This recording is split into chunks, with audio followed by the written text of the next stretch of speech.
Selamat datang dan hadir kembali di International Monastic Female Institute Mindfulness Education, Teaching, Training, and Coaching Women to Achieve.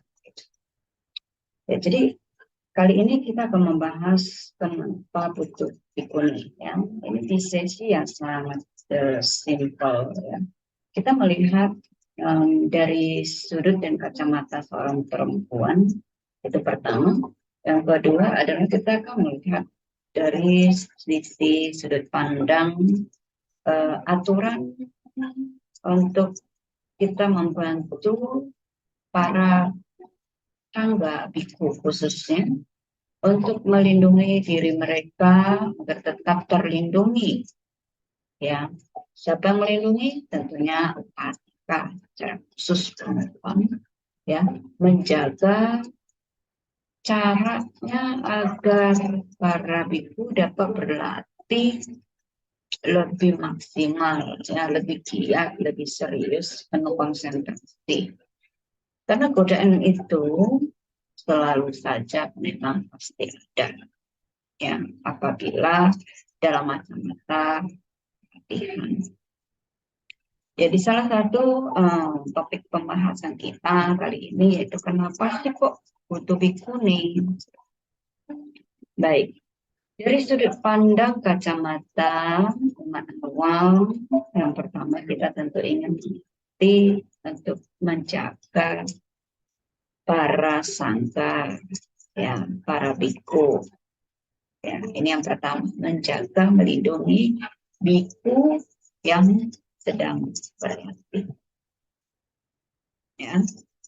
Yang kedua yaitu menghindari ketidaknyamanan yang timbul akibat sentuhan langsung dari lawan jenis.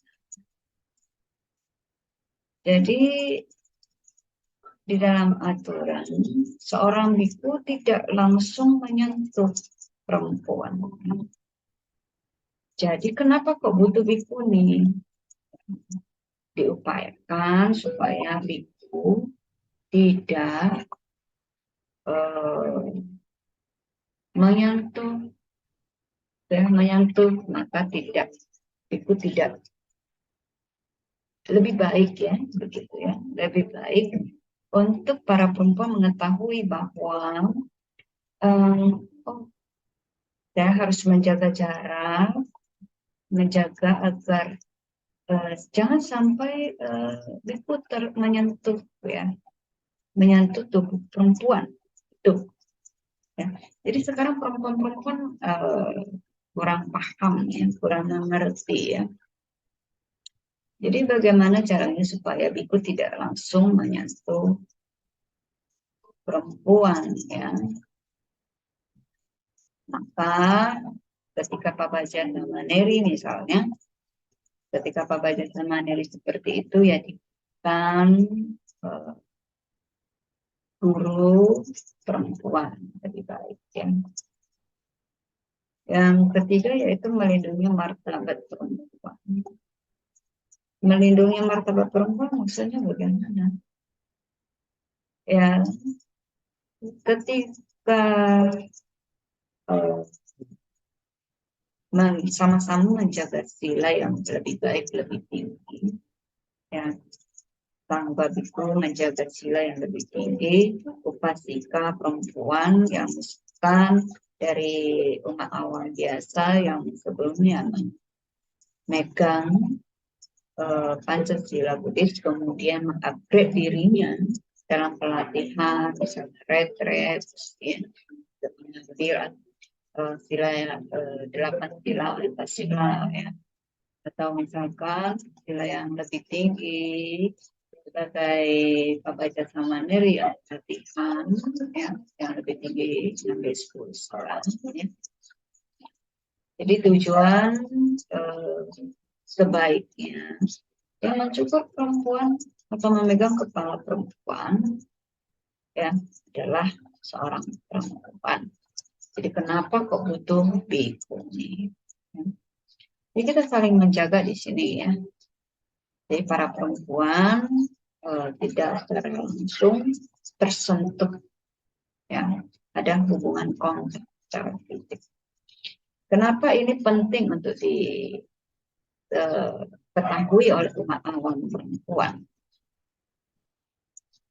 Karena para biku sangga sulit untuk melakukan peneguran atau sulit menjadi orang ya, maksudnya kontrol.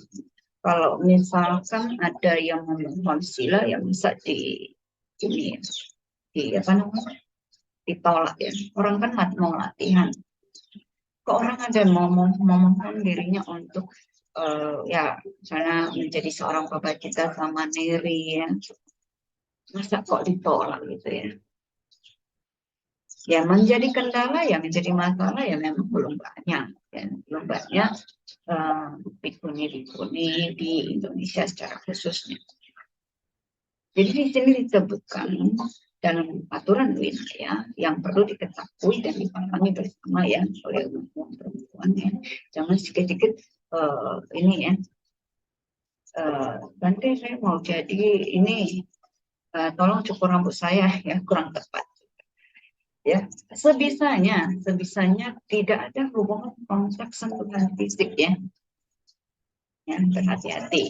Karena di sini ada di dalam aturan wilayah yang perlu dipahami semua, perlu mengetahui. Ya, apakah itu?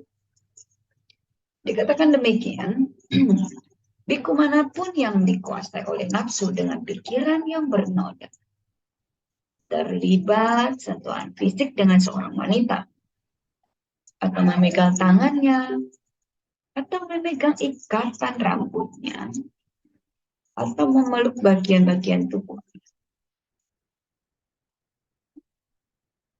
maka ini memerlukan sidang sangga pada awal dan akhirnya.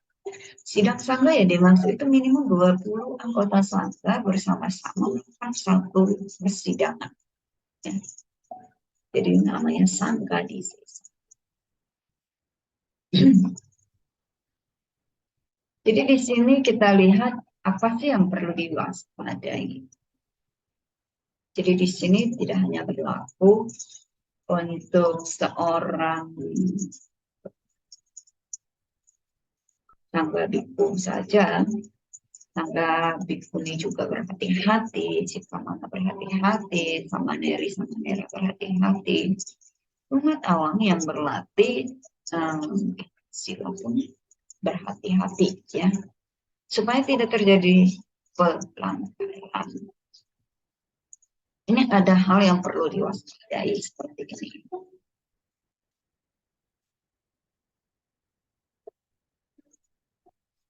Jadi di sini hal yang perlu diwaspadai adalah pertama sekali berawal dari kontak tak berkesadaran. Artinya misalnya terjadi nih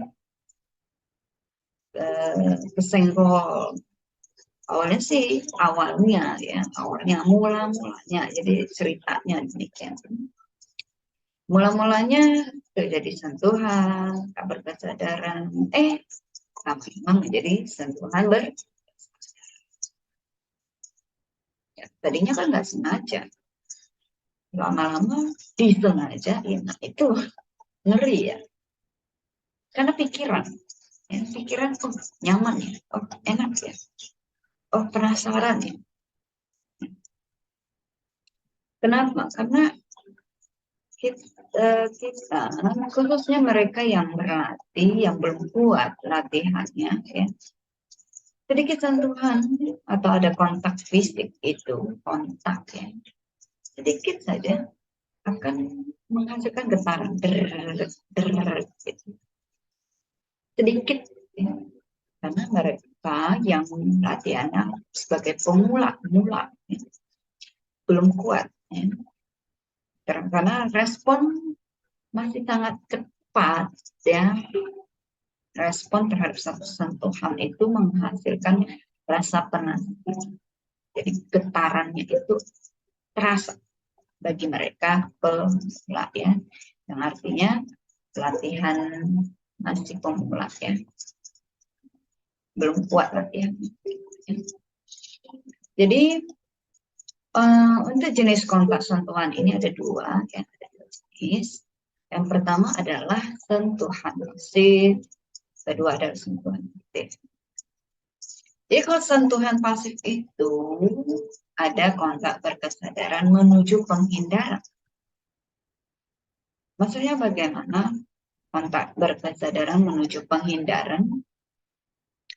Ya, di sini sentuhan pasif menghasilkan kontak berkesadaran menuju penghindaran. Terjadi nih kontak kesadaran tahu, ya tahu. Maka ini kita perlu ya latihan berkesadaran tahu, ya.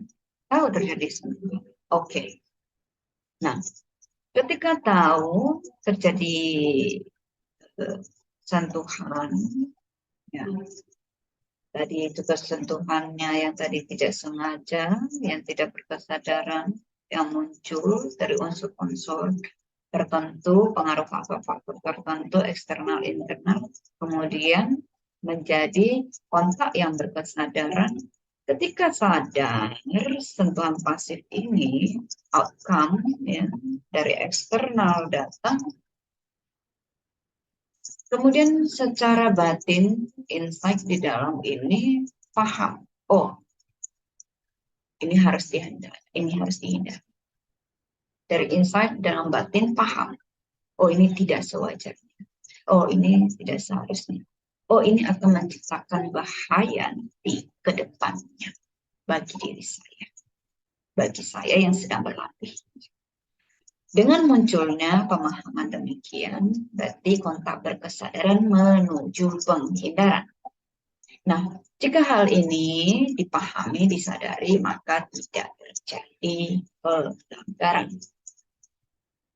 Ya. Kemudian ada kontak yang menghasilkan sentuhan aktif. Nah, ini yang tadi, ya, sentuhan aktif ini itu kontak berkesadaran berkelanjutan. Pertama, oke, skip, tidak sadar, nggak sengaja. Kedua, oke, masih bisa diterima. Ketiga, keempat, enak, nikmat, ada dorongan pikiran untuk mencobanya, menginginkannya kembali. Karena ada rasa nyaman, enak ya, penasaran ya, ada getaran yang ya berbeda. Ini hati-hati. Karena kalau ini tidak dilepas, ya, berkelanjutan, berkelangsungan terus-menerus, ya, berarti batin di dalam itu goyah, tidak kokoh. Ya. Ketika goyah, ya bisa terjadi pelanggaran. Ini sangat penting sekali untuk para perempuan, khususnya pasika-pasika umat awam, berumah tangga, ataupun tidak yang sudah menikah ataupun belum menikah, untuk membantu para anggota sangga, biku khususnya untuk menjaga sila mereka agar tidak lepas jubah. Ya. Jadi hal ini harus dibantu dilakukan oleh perempuan, yaitu menjaga sikap. Baik, tadi ada sentuhan pasif. Ini disebut pelanggaran dan bukan pelanggaran. Bagaimana yang disebut pelanggaran dan bukan pelanggaran? Ya. Di sini sentuhan pasif tadi, bila umat awam perempuan pastikan kan yang jadi makanya ya sebut tadi eksternal, faktor eksternal datang, ya, menyentuh secara ya. Kan nanti lama-lama bisa ya, ada yang jahil-jahil ya. Maka kalau foto depan dan itu sangga masih tetap menjaga sila ya, jaga sikap ya, bantu jagain Sebetulnya sila yang dipahami demikian, jika para umat upasika sudah paham, sudah tahu, harusnya bantu menjadi pagar pelindung bagi anggota sangga. Ini kalau dibalikkan, berarti umat upasaka ya, yang perumah laki-laki menjaga, membantu menjaga winaya para bikuni ya, kalau dibalikkan konsep. Ya. Oke, kemudian ada sentuhan aktif tadi. Sentuhan aktif, ya bila biku disebut sentuhan aktif bila biku melakukan sentuhan. Ya. Ada 4 faktor di sini untuk terjadinya sentuhan aktif. Yang pertama adalah objek. Apa objeknya? Ya, objeknya seorang wanita yang masih hidup. Bahkan ia baru saja dilahirkan. Bahkan ia baru saja dilahirkan. Itu juga sudah objeknya. Bayi ya, balita yang anak kecil, gemesin ya gitu ya. Perempuan, anak-anak kecil yang gemesin. Atau untuk perempuan, anak laki-laki yang gemesin. Jadi semua yang lebih tua darinya, misalnya ibu, tante, kakak, nenek, ya. Kemudian objek itu apakah wanita itu sadar atau tidak untuk menyadari apa yang sedang terjadi, tidak bertalian dengan pelanggarannya. Faktor yang kedua yaitu persepsi. Persepsi biku itu secara benar merasa kalau itu wanita. Dia tidak ragu kalau dia itu bukan wanita. Ya. Ketiga, kehendak. Ia merasa, ia bertindak karena terpengaruh oleh nafsu atau hasrat berapi-api. Ya, kehendak ini muncul salah satu faktor yang menjadi sentuhan aktif di sini. Karena ia terdorong, ya, ada terdorong satu hasrat, ada terdorong oleh satu keinginan, gitu ya. Yang keempat yaitu usaha. Ya.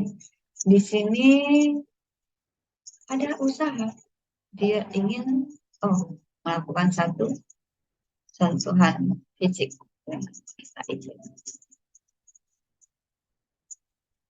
Ya, jadi ini kita perlu belajar, ya, khususnya untuk para perumah tangga perempuan. Ya.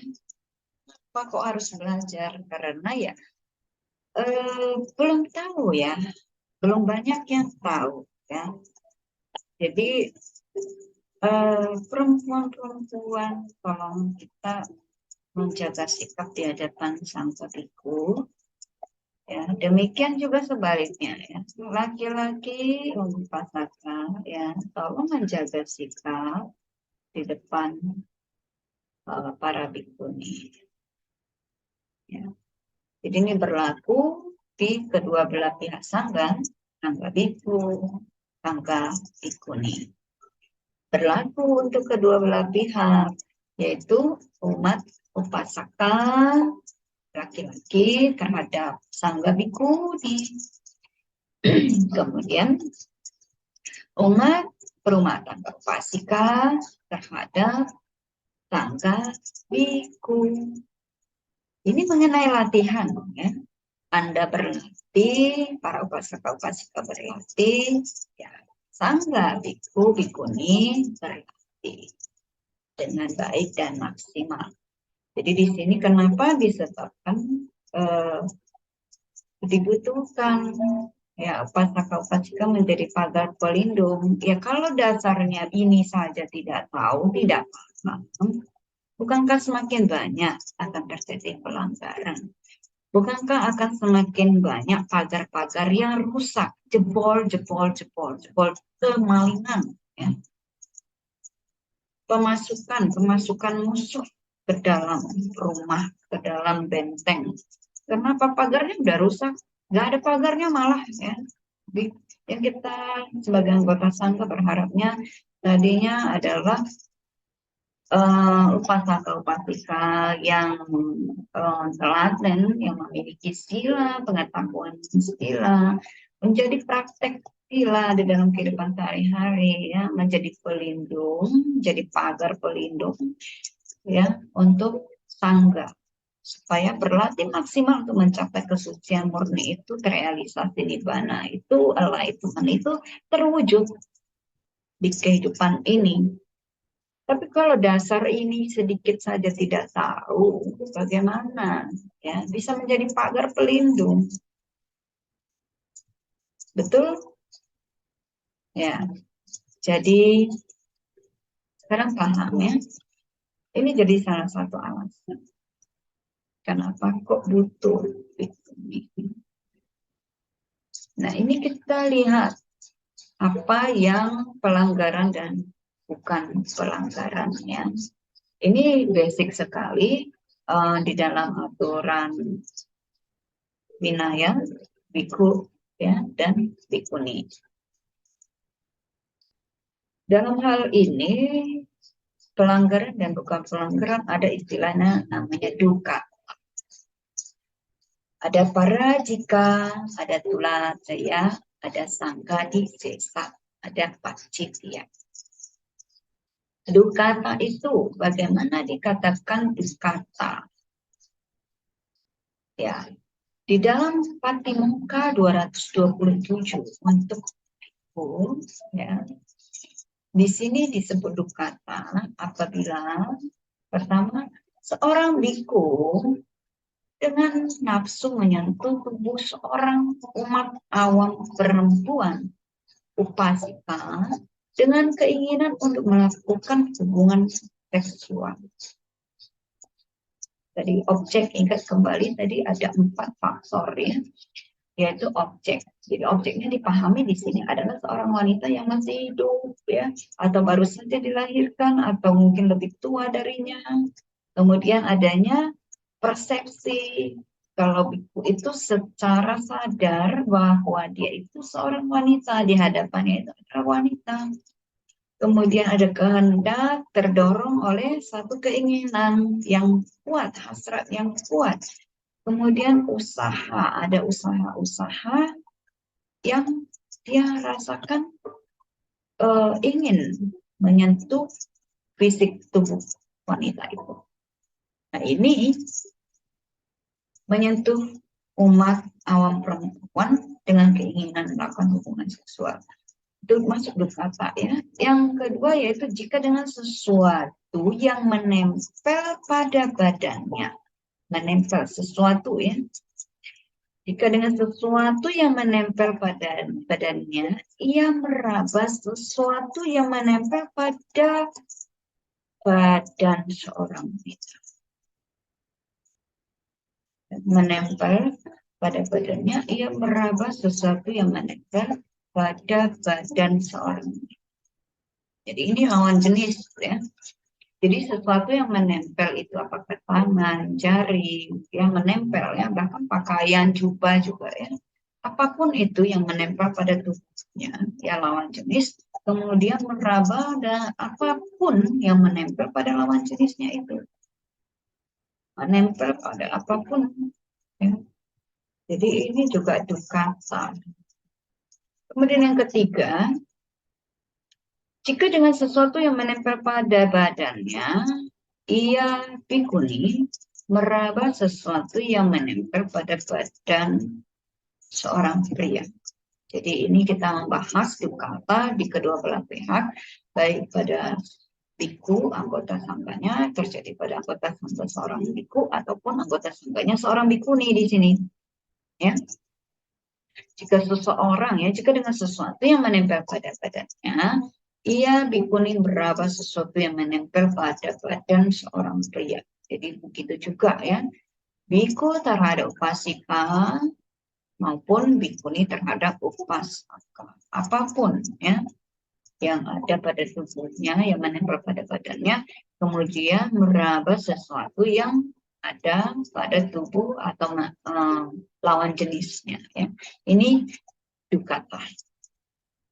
Bagaimana yang disebut dengan terjadinya parajika? Parajika ini adalah hukum yang teramat nomor 1 yang tidak boleh sama sekali dilanggar oleh anggota sangga baik biku ataupun bikuni. Masing-masing punya hukum parajikanya.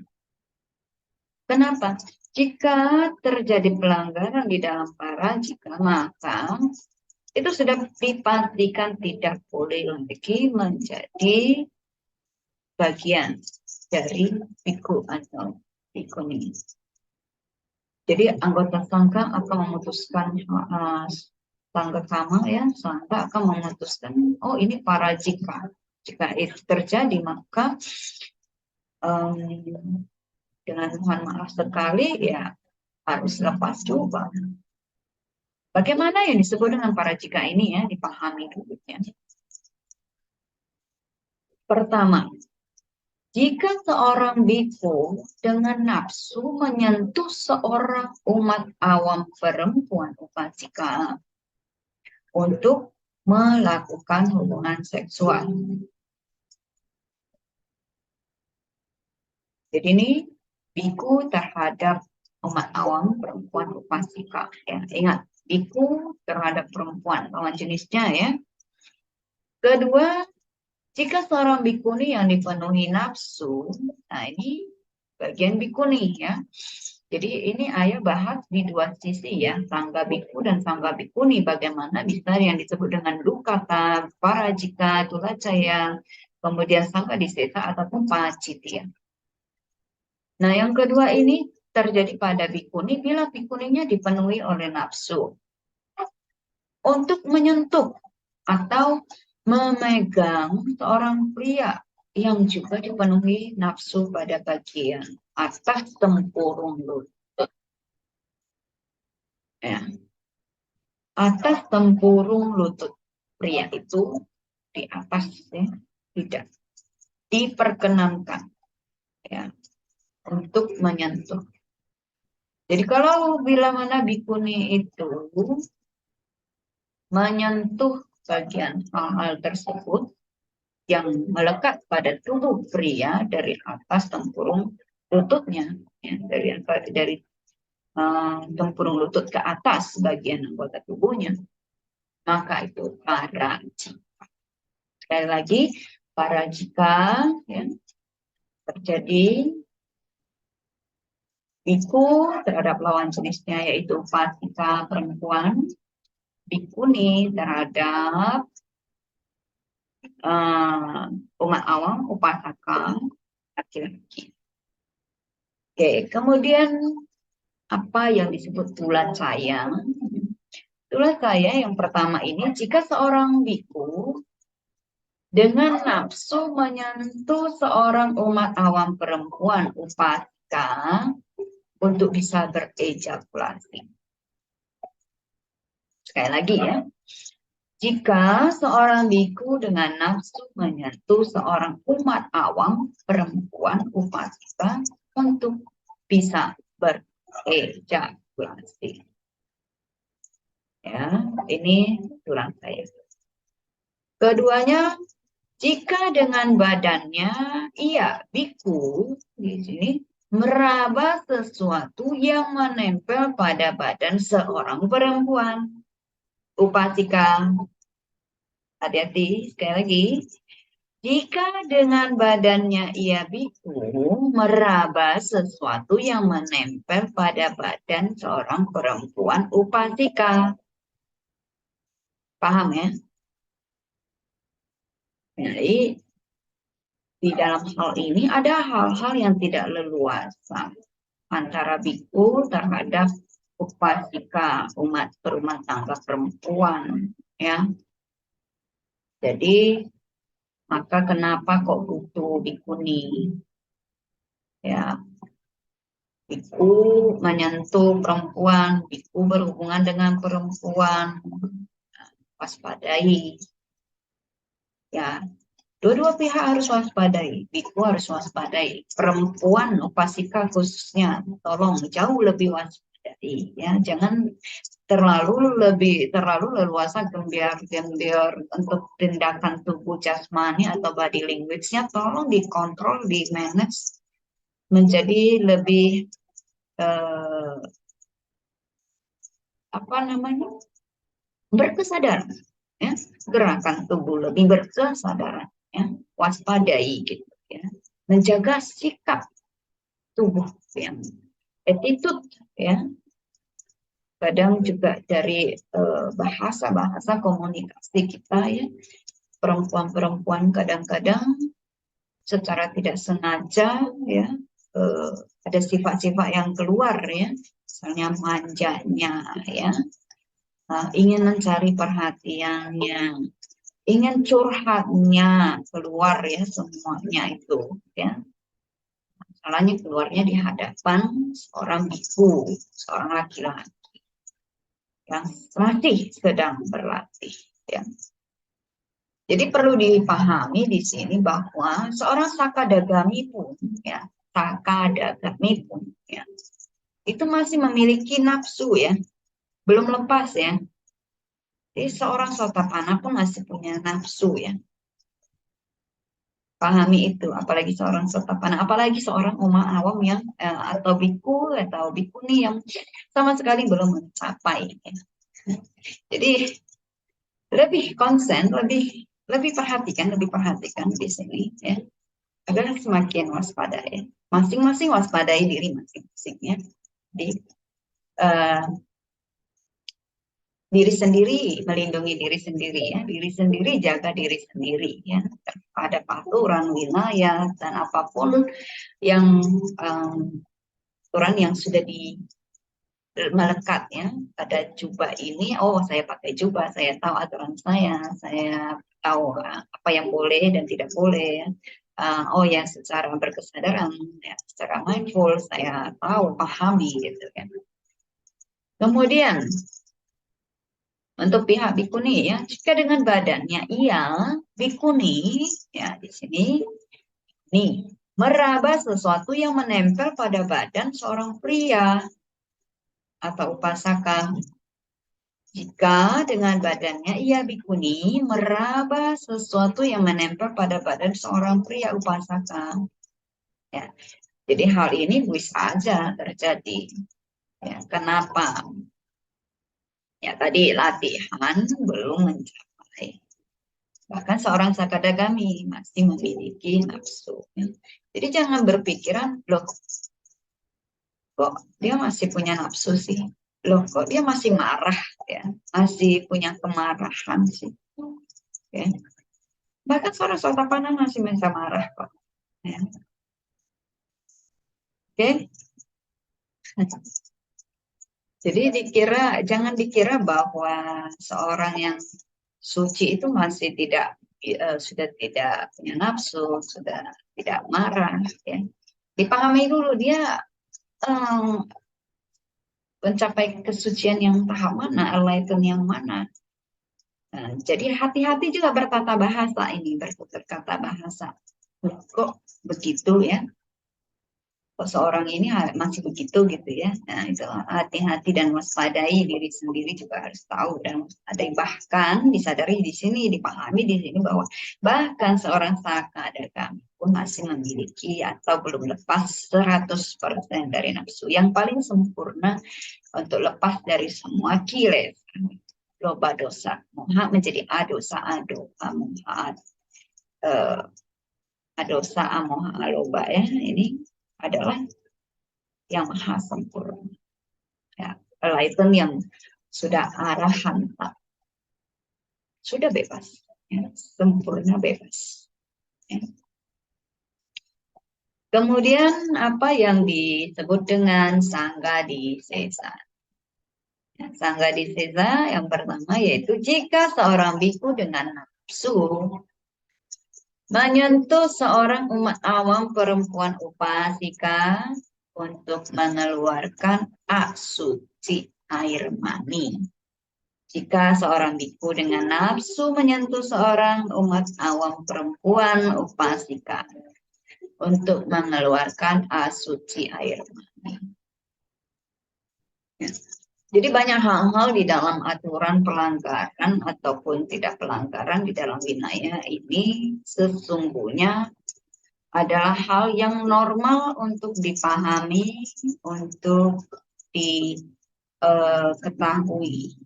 Tapi kadang ada hal-hal yang tampaknya adalah sesuatu yang sensitif, ya, sehingga dianggap hal-hal ini adalah hal-hal yang tabu untuk dibahas, untuk diangkat, untuk dipelajari. Tapi ini sama, ya, sama sebetulnya menjadi tidak tabu ketika ini menjadi satu pendidikan. Misalnya, kenapa sih kok ada untuk remaja, ya, para remaja atau anak-anak yang menanjak ke remaja dibutuhkan ternyata adalah pendidikan atau edukasi seksual. Supaya apa? Tidak ada penyimpangan seks. Ya, tidak ada penyimpangan seks. Dan itu pun harus diberitahukan oleh orang tua, ya, dari keluarga atau dari guru, ya, pembimbing. Jadi sebetulnya ini edukasi itu adalah supaya kita memahami, kita belajar, kita tahu apa yang boleh, apa yang tidak boleh, dan bagaimana kita menanganinya di dalam kondisi-kondisi tertentu. Dan kita paham, oh ternyata ada loh aturan seperti ini. Oh ini ternyata boleh loh. Oh ternyata ini tidak boleh loh. Oh ternyata saya harus bersikap seperti ini loh sebagai upasaka-upasika.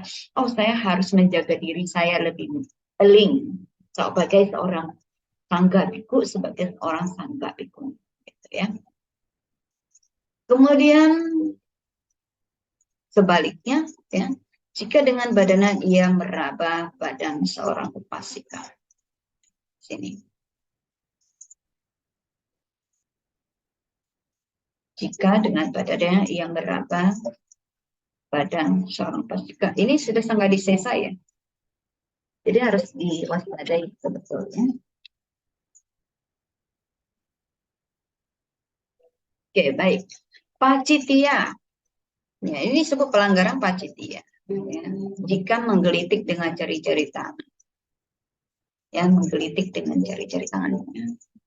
Itu pacitia. Jadi sebetulnya dukata, parajika, tulacaya, sanggadisesa ataupun pacitia, ini aturan-aturan yang kategorinya mana nih yang berat, ya, sangat berat sekali pasti parajika, gitu ya.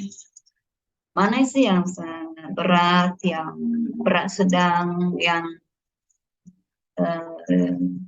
tidak berat, yang ringan, yang sangat ringan sedang, ya, gitu ya. Jadi ada aturan-aturan itu, tapi semua aturan ada konsekuensinya, ada, setiap ada pelanggaran ada konsekuensinya, ya. Ada hukuman, ya, hukuman di dalam aturan telah ditetapkan. Jadi ini menjadi alasan atau konsen para perempuan, ya, ataupun para laki-laki, ya. Jadi sebagai umat awam perempuan bertindak sebagai umat awam perempuan yang baik dan benar, ya, secara sikap, secara mindful.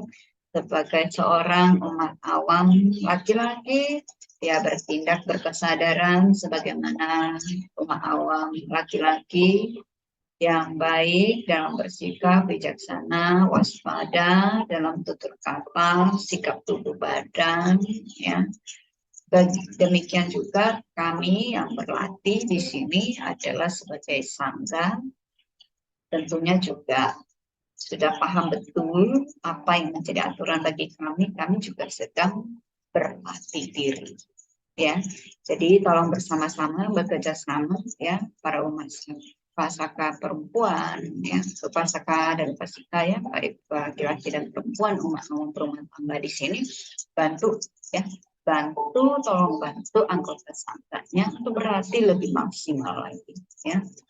Dan ini, ya, secara aturan body language, terutama sentuhan-sentuhan itu, ya, jaga jarak itu sangat wajib, ya.